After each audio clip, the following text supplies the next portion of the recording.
Olá a todos, aqui é Edwin Lima. Nós vamos começar uma série de vídeos, espero eu chegar até o final dessa série, onde eu quero trazer alguns conceitos sobre o tema inovação a partir de uma literatura muito boa e num formato um pouco diferente, né, onde eu vou tentar ser mais dinâmico, até vou trazer aqui, fazer algumas anotações, mais ou menos simulando a maneira como eu estudo um determinado tema, um livro que eu adquiri. Já faz um bom tempo, mas nunca me dediquei a estudá-lo com afinco, e é um bom livro, 300 páginas, o autor, uma referência no assunto, então acho que é possível tirar bom fruto disso. Vou compartilhar então aqui minha tela. O livro é esse, um livro do Paulo Figueiredo, Gestão da Inovação, Conceitos, Métricas e Experiência de Empresas no Brasil. E já começando no capítulo que ele fala sobre capacidade tecnológica e inovação, falando o que não é tecnologia, né? Termos e noções que não refletem o real significado de tecnologia. E ele aponta para um primeiro tema que é bastante importante e é bastante confundido ao afirmar que tecnologia não é ciência aplicada, ou seja, eu não tenho um processo linear, onde eu tenho um conhecimento gerado na academia, um conhecimento científico sobre determinado fenômeno, e depois eu tenho esse conhecimento sendo aplicado no desenvolvimento de tecnologias. Não é bem assim que funciona. Durante séculos não funcionou e ainda hoje, muitas vezes, não funciona. Tá? Então, o primeiro ponto que ele vai afirmar é que é uma perspectiva equivocada fazer essa afirmação. Que a tecnologia é a aplicação da ciência ou a aplicação, né, do conhecimento científico. Então, essa afirmação ele já faz de maneira categórica. Por quê? Porque isso implicaria em dizer que a ciência e a tecnologia sempre estiveram de mãos dadas, sempre a ciência favorecendo a tecnologia. Tá? Como eu falei, na maior parte da história isso não aconteceu. O homem durante séculos, durante milhares de anos, trabalhou com metais, por exemplo, nos processos de fundição, de forjamento, e não conhecia o fenômeno do ponto de vista científico.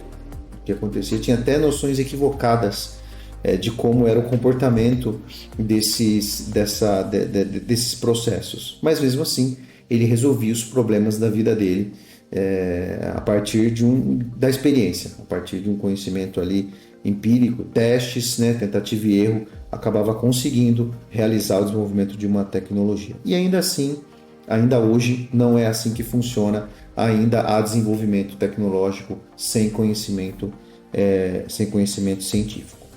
Tá? Então, uma situação normal no passado, tá? E como ele diz, até certo ponto no presente, é que o conhecimento tecnológico, aquele conhecimento do desenvolvimento do produto, do desenvolvimento do processo, tem precedido o conhecimento científico. Tá? Vou dar alguns exemplos que ele traz aqui no livro que ilustram bem essa realidade. Tá? E ele faz uma afirmação que se provou ser verdadeira: a falta de entendimento científico não se constitui, e felizmente com frequência, não é um obstáculo insuperável. Tá? Ou seja, é possível o desenvolvimento, né, de algo, de um produto ou de um processo, ainda que falte o conhecimento científico. E ao contrário, aí ele vai fazer a afirmação, e disso decorre um fato interessante. A tecnologia tem servido como um enorme repositório de conhecimento empírico que vai ser escrutinizado, ou seja, vai ser analisado, vai ser avaliado pelo cientista.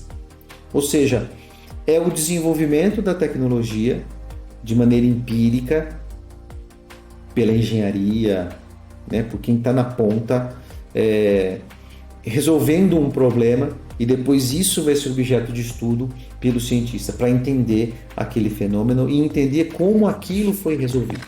Então isso é bastante interessante ver isso sendo posto aqui pelo autor.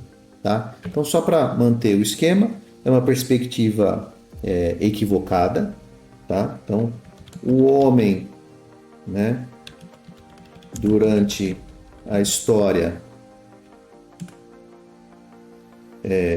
desenvolveu coisas sem conhecimento científico, né? E depois a proposta dele é que da tecnologia eu posso partir para o conhecimento científico, certo? E depois ele vai dar alguns exemplos disso, vou ilustrar bem essa realidade constatada. Ele vai falar, por exemplo, de um caso da criação das ondas curtas de rádio. Nos primeiros anos depois do aparecimento do rádio, os radioamadores tinham permissão ali para usar apenas sinais de ondas curtas menos de 200 metros, né? As ondas chamadas curtas. Por quê? Porque eles pensavam que nada podia ser feito com esse tipo de onda. No entanto, né, os radioamadores, né, que não tinham conhecimento científico, né, para afirmar que não se conseguiria fazer muita coisa com aquelas ondas, demonstraram que transmissões eficazes poderiam ser feitas no âmbito das ondas curtas. Então, claro, aqueles que eram dessa área falando, puxa, eles conseguiram fazer alguma coisa boa além do que se esperava com essas ondas curtas. Vamos então nos debruçar sobre esse tema.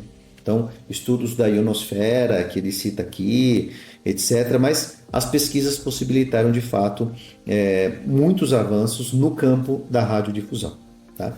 Um outro exemplo que ele dá é da indústria eletrônica, tá?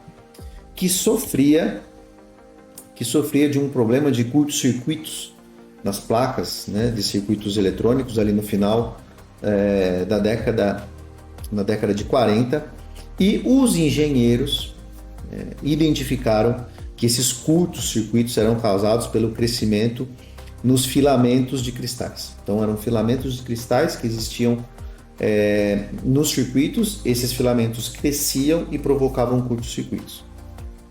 Os cientistas não sabiam disso, foram os engenheiros que detectaram. Logo, os cientistas então vão se debruçar sobre isso, né? E estudar, e claro, daí surgiram muitas inovações para a indústria eletrônica. O outro caso, ele vai citar, é na metalurgia. Tá? Então, assim, ali na meados da década do século XIX, já se produzia em larga escala, né? O processo metalúrgico já era realizado em larga escala, porém eles não conseguiam compreender um fenômeno que acontecia, que era, na medida em que o metal ia envelhecendo, ele ia ficando mais duro e logo mais frágil. Tá? Quem resolveu esse problema? Então, os engenheiros desenvolveram aqui uma liga superior denominada duralumínio. Tá? E esse fenômeno, claro, eles resolveram esse problema desse processo que acontecia, mas sem conhecimento científico. Esse conhecimento científico para explicar o que aconteceu, o que acontecia com o metal, só veio depois. Então ele vai citar aqui, por exemplo, a partir das técnicas de raio-x e microscópio eletrônico, possibilitou mais tarde que pesquisadores, né, fizessem descobertas que permitiriam explicar o fenômeno do endurecimento pela idade, tá, do metal. Então, assim, a realidade mostra, de fato, que muitas vezes um conhecimento científico ainda inexistente não impede que aconteça um desenvolvimento tecnológico, que algum problema seja resolvido, né? que aquele problema tecnológico seja resolvido pela engenharia, por exemplo, e depois os cientistas vão se debruçar sobre isso e dali estudar o que foi desenvolvido, como foi resolvido e tentar alguma explicação. O que, claro, não é nenhum demérito para a ciência, né? Não estamos querendo aqui colocar a ciência, né, num patamar inferior. Não, a ciência tem a contribuição dela, ela pode sim e deve ser utilizada no desenvolvimento tecnológico. Isso vai acontecer nas indústrias de alta tecnologia, indústria de defesa, por exemplo, mas mostrar que o desenvolvimento tecnológico, a engenharia, que muitas vezes é vista como uma realizadora somente de projetos, onde não existe risco tecnológico, etc., até a visão de muitos órgãos governamentais, infelizmente, essa engenharia pode sim resolver problemas e fornecer subsídios para que a ciência estude aquele fenômeno e traga respostas com embasamento científico. Legal? Bom, esse é o primeiro tópico. Tem um vasto material ainda falando sobre o que não é tecnologia. Espero que tenha sido útil para vocês esse conhecimento e espero continuar com essa série de vídeos até esgotar o conhecimento, todo o conhecimento que existe nesse livro. Ok? Um abraço a todos e até o próximo vídeo.